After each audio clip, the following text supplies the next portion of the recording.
Après territoire d'industrie, après les déchets, après la mobilité, on parle de l'agriculture. Et surtout, comment l'agriculture se réinvente d'année en année. C'est l'évolution de l'agriculture qui nous intéresse.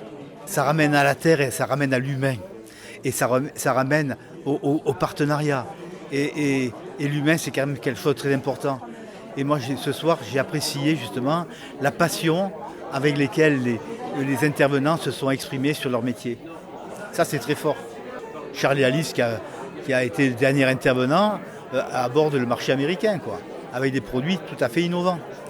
Mais ce qui m'intéresse aussi, c'est que ce n'est pas une très très grande entreprise. Elle a le sens de l'humain, du partenariat. Elle travaille avec des producteurs locaux. Elle achète les pommes dans les sorts du Comtat, dans notre interco. Et ça, c'est très fort. Charles et Alice, c'est une société qui est installée à Monteux historiquement. Monsieur Thierry Goubeau a racheté l'entreprise Charles Faro. Il l'a fait grandir, il l'a développé. Il a lancé la première compote sans sucre ajouté dans la grande distribution. Et aujourd'hui, c'est une société qui continue de se développer avec des produits de très très bonne facture, des consommateurs qui adorent la marque. Et on est présent aujourd'hui en France, un petit peu en grande distribution à la marque Charles et Alice, mais également dans la restauration en domicile. Et puis on continue le développement de la marque. Voilà. C'est une tendance lourde de notre société à cause justement de la transition écologique.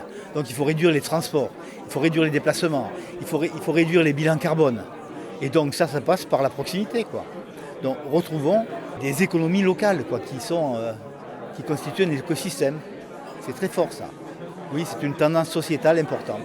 Les pommes, effectivement, ça a été une des grandes volontés de Thierry Goubeau de s'approvisionner en local, ce qui n'était pas forcément le cas auparavant.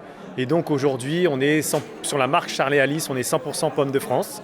Et toutes nos pommes viennent d'un rayon de 190 km autour de l'usine de Monteux ou autour de l'usine d'Alex. Donc on est vraiment source d'approvisionnement en région Auvergne-Rhône-Alpes, le plus grand verger de France. Et ça, c'est une grande fierté pour nous.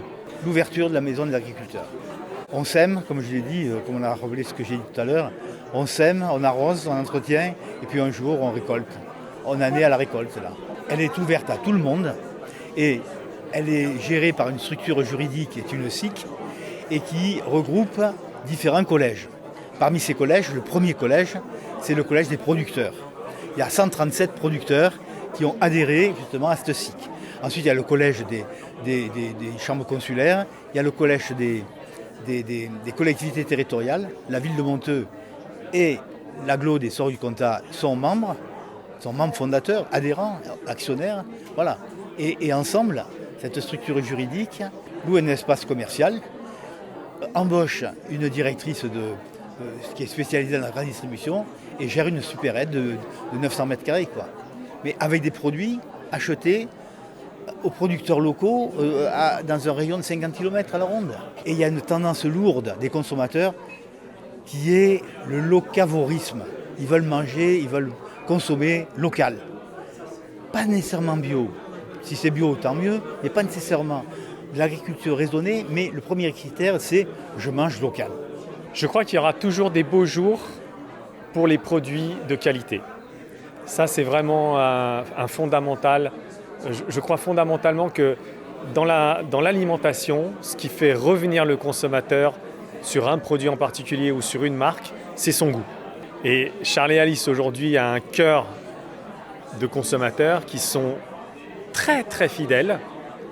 Reste nous maintenant à convaincre d'autres consommateurs de rejoindre la communauté Charles et Alice. Mais de la même façon, dans le monde agricole, je pense que la qualité doit primer aujourd'hui sur la quantité. Et en tout cas, ceux qui s'en sortiront le mieux sont ceux qui sont capables de délivrer une excellente qualité. Et Dieu sait que dans la région, on en a beaucoup des producteurs comme ça.